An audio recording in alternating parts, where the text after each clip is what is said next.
Hello दोस्तों, जैसे कि थंबनेल में दिख रहा है कि कोई हमारे साथ अगर गलत करे, बुरा करे, तो हम उसके साथ अच्छा क्यों करें? ये सवाल है। ये सवाल है जब मैं पुरुषार्थ पर, कर्मा पर, भाग्य पर वीडियो बनाता हूं तो उसके नीचे अक्सर ये सवाल पूछा जाता है कि सर आप कहते हो कि धर्म सबसे ऊपर है, हमें धर्म को फॉलो करना चाहिए तभी अर्थ और काम है वो पूर्ण हो सकता है, हम जिंदगी में अर्थ कमा सकते हैं या ज्यादा बना सकते हैं, ऐसे ही काम यानी हमारी इच्छाओं की पूर्ति हो सकती है, तभी हमारा भाग्य उदय हो सकता है। आप कहते हैं कि धर्म का पालन हमें करना चाहिए, नियमों का पालन करना चाहिए, हमें अपने कर्तव्य कर्म करने चाहिए।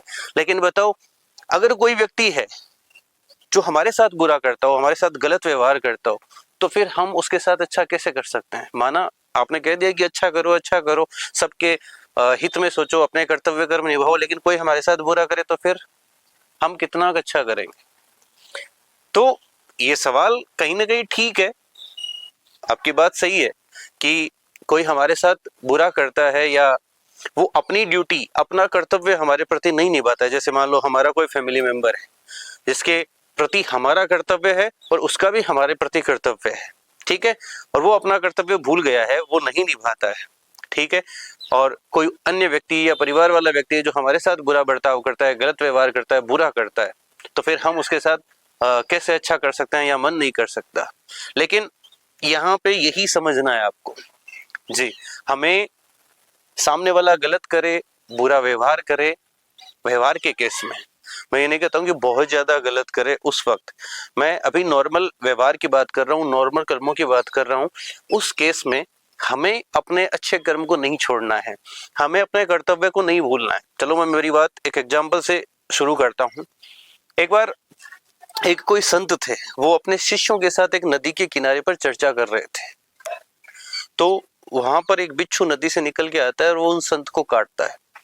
संत उस बिच्छू को पकड़ते हैं और वापस नदी में छोड़ देते हैं। थोड़ी देर बाद में वो फिर से वो बिच्छू आता है, फिर से उन संत को काटता है, वो वापस से उसको नदी में छोड़ देते हैं।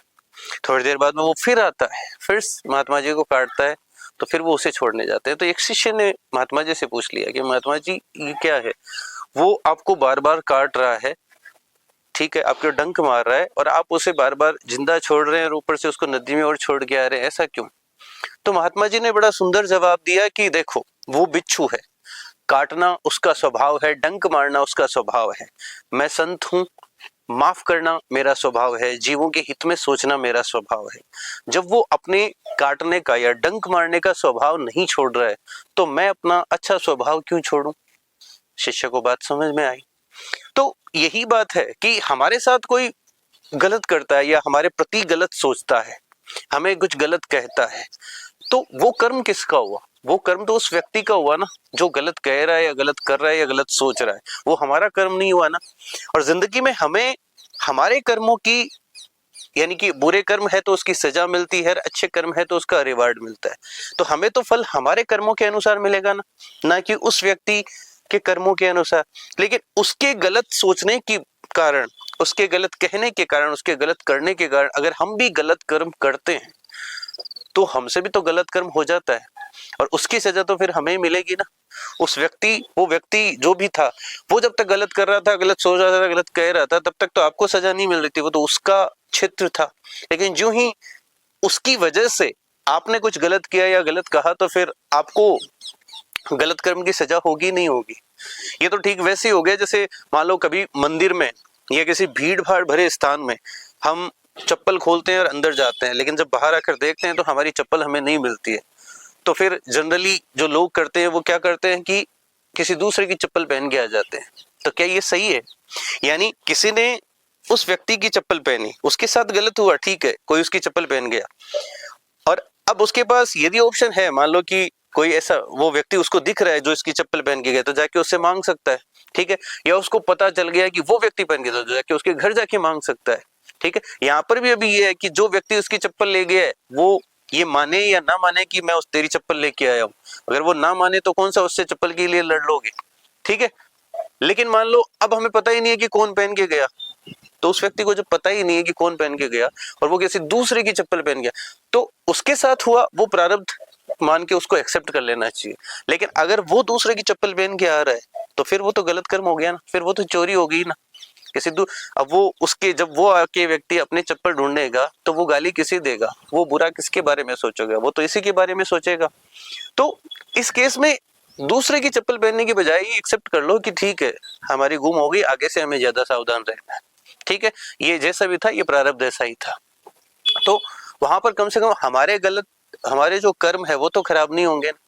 अब इस जैसे मान लो कोई हमारे साथ बेईमानी करता है या हमारे पैसे चोरी कर लेता है और हमें पता नहीं चलता है कि कौन हमारे पैसे चोरी करके ले गया, और या तो हमें पता ही नहीं चलता कि कौन ले गया, या मान लो हमें पता चल गया और उसके बावजूद हम उससे नहीं ले पा रहे हैं किसी भी कारणवश, या उसको हम नहीं कह पा रहे हैं, तो अब हम क्या करें? क्या उसके पैसे चोरी कर ले या फिर क्या किसी और के पैसे चोरी करें, जो कि गलत है। उसने चोरी किया वो उसका कर्म है, वो भोगेगा। लेकिन अगर आप उसकी इस वजह से आप सोचो कि उसने मेरा किया है चलो मैं किसी और का कर लेता हूं, तो वो तो आपका गलत कर्म हो गया।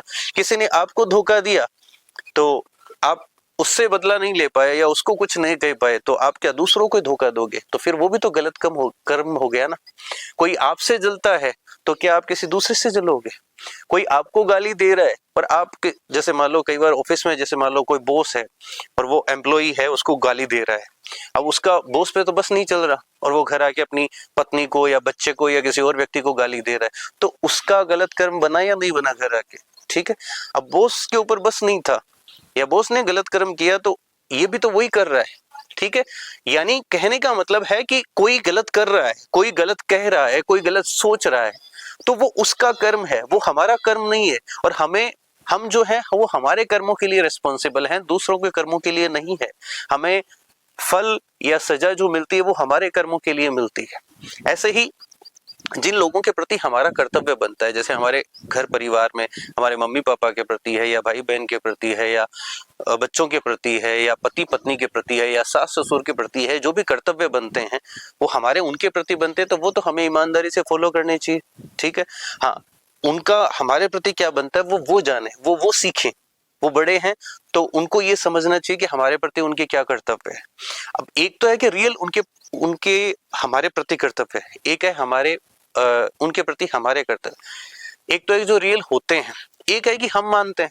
कई बार क्या हम एक्सपेक्टेशन से बहुत ज्यादा मानने लग जाते हैं कि ये भी उसका कर्तव्य है, ये भी उसका कर्तव्य है, ये भी उसका, और हमारा कुछ नहीं है, तो ये भी तो गलत है ना। हम दूसरों से एक्सपेक्टेशन बहुत ज्यादा कर लेते हैं और हम जब खुद निभाने की बारी आती है तो हम दूर हटते हैं। ठीक है, अब कई बार होता है इंसानी स्वभाव है, जैसे घर में माता पिता है या सास ससुर है, माता पिता कई बार बच्चों में भेदभाव कर लेते हैं। ठीक है, कई बार बच्चे हैं वो माता पिता के साथ गलत व्यवहार कर लेते हैं, वो जब बड़े हो जाते हैं तो उनके साथ मनमर्जी व्यवहार कर रहे हैं। सास ससुर है वो बहू के साथ है या बहू बेटे हैं वो सास ससुर के साथ गलत व्यवहार कर रहे हैं। तो गलत व्यवहार कोई भी करे वो तो गलत ही है, वो उसका कर्म बनता है। लेकिन किसी दूसरे की वजह से, सास ससुर की वजह से अगर बहू भी गलत करने लगे, अपना कर्तव्य भूल जाए, या माँ बाप की वजह से बेटे भूल जाए या बेटों की वजह से माँ बाप भूल जाए, तो फिर सब अपने अपने कर्मों को कोसेंगे ना बाद में। ठीक है, हमें अपना कर्तव्य याद रखना चाहिए और हमें ईमानदारी से वो फॉलो करने की सोचना चाहिए। हाँ, कई बार हमें अच्छा नहीं लगता है, कई बार हमें सामने से कुछ ऐसा सुनने को मिल जाता है कि यार काम करते हुए भी क्यों सुनने को मिला, ये मुझे क्यों सुना रहे हैं। ठीक है, वो लेकिन उसे फिर अगर हम कुछ वहां पर कर पा रहे हैं, अगर प्रेम से अपनी बात समझा पा रहे हैं, लेकिन अपने से बड़ों से, अपने से ऐसे सीनियर से मन मर्जी कुछ भी बोलना या उनसे उलझना, उसकी बजाय तो वो चुप रहना। और अगर प्रेम से हम अपनी बात वहां पे समझा सकें तो उचित है। अदरवाइज अगर हम उनको और ज्यादा फिर अपनी गुस्से की वजह से, यानी वो हमसे गलत कर्म बनेगा। ठीक है, हाँ, कई बार ऐसे सिचुएशन आ जाती है। अब देखो यहाँ पर एक बात जरूर ध्यान देने की है, शास्त्र में 6 प्रकार के आतताई बताए गए हैं। आतताई यानी हमारे दुश्मन बताए गए हैं। आतताइयों के केस में हमें चुप नहीं रहना है और इस केस में हमें विरोध करना है। शास्त्र कहते हैं कि फिर वहां से उनसे विरोध करना, उनसे लड़ना ही धर्म है। 6 प्रकार के आतताई कौन से होते हैं? एक है विष देने वाला यानी जहर देने वाला, घर में आग लगाने वाला, या शस्त्र लेके आपको मारने के लिए टूटने वाला, आपको मारने के लिए भागने वाला, आपका पूरा धन हड़पने वाला, आपकी जमीन हड़पने वाला, आपके बच्चे या स्त्री का या पति पत्नी का किसी का भी किडनैप करने की सोचने वाला या किडनैप करने वाला, ये सब दुश्मन माने गए हैं। या ऐसे कोई भी कर्म करने वाले, जो कि हमें मानसिक रूप से बहुत ज्यादा टॉर्चर करने की ओर भाग रहे हैं या शारीरिक रूप से हमें कष्ट पहुंचाने की ओर जा रहे हैं या नुकसान पहुंचा, तो उनसे फिर हमारा लड़ना धर्म हो जाता है, वो डिफेंड करना हमारा कर्म हो जाता है। अगर हम ऐसा नहीं करेंगे तो फिर हम जी नहीं पाएंगे, तो वहां पर फिर धर्म है, वहां पर फिर उनसे लड़ना, उनको हमसे दूर करना। हाँ, कोई व्यक्ति ऐसे भी होते हैं जैसे बिच्छू के स्वभाव के, जैसे कि स्टार्टिंग में मैंने बताया, वो बार बार आपको इमोशनली मेंटली टॉर्चर करने की कोशिश करते हैं। तो फिर उनका इलाज है कि या तो खुद उनसे दूर हो जाओ या उनको खुद से दूर कर दो, ठीक है, ताकि रोज रोज का झगड़ा मिटे।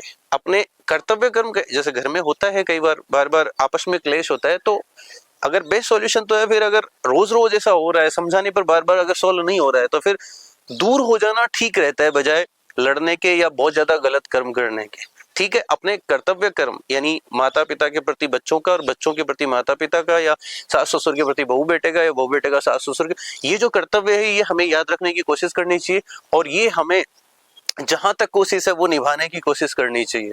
मतलब जहां तक बन पड़े वहां तक निभाने की कोशिश करनी चाहिए। अब कई बार क्या होता है कि जैसे गुस्से में अब बहू सास के पैर सुने गई और बोले जा मेरे पास नहीं आएगी, अब ठीक है वो अपना कर्तव्य कर्म कर रही है, पैर छू रही है, लेकिन वो बोले जा भाग यहाँ से मेरे पास, तो फिर वो अलग बात है, फिर वो गलती फिर सास की हो जाएगी, वो तो अपना कर्तव्य निभाए।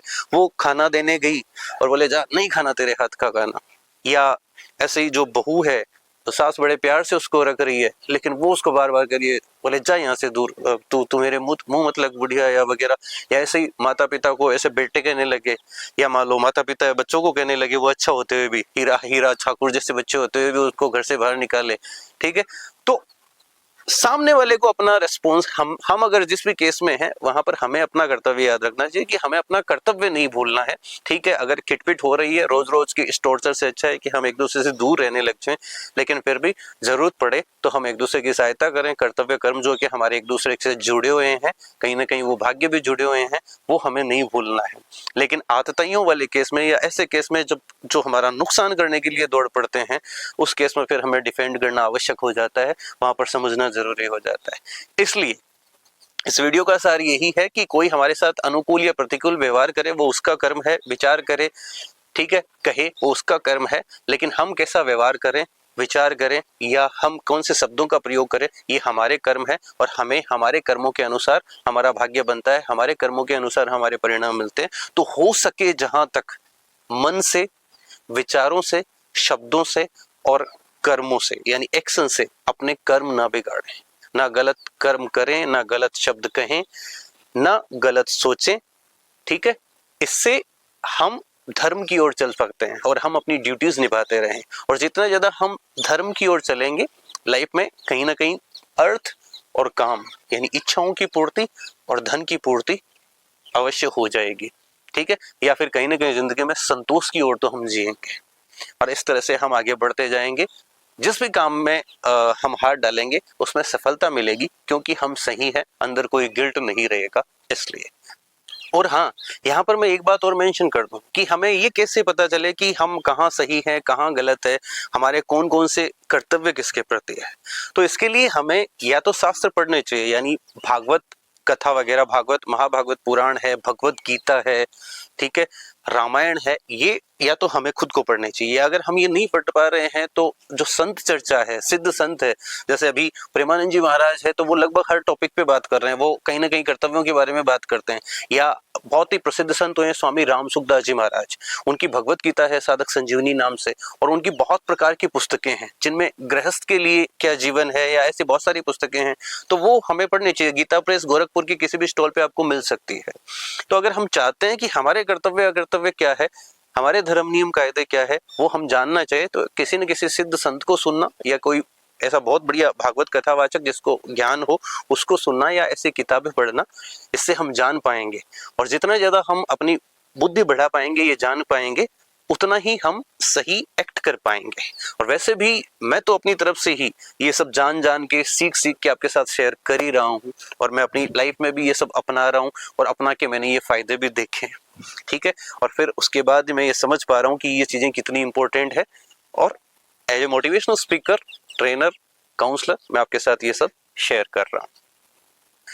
तो अगर ये वीडियो आपको पसंद आया हो तो वीडियो लाइक कीजिएगा, अपने सजेशंस या कोई क्वेश्चंस है वो कमेंट बॉक्स में जरूर मेंशन कीजिएगा। और जल्दी मैं भी, अक्सर मेरे पास कमेंट आ रहे हैं कि सर आपसे बात कैसे हो सकती है, तो बहुत जल्दी आपसे बात करने के लिए मैं एक पोर्टल बनवा रहा हूँ और जल्दी मतलब इस विषय में या ऐसे कोई भी आपके क्वेश्चन रहेंगे वो डायरेक्टली आप मुझसे पूछ पाएंगे, आप बातचीत कर पाएंगे। तो जल्दी ही मतलब जब भी वो पोर्टल बनेगा मैं आपको इन्फॉर्म कर दूंगा। Thank you.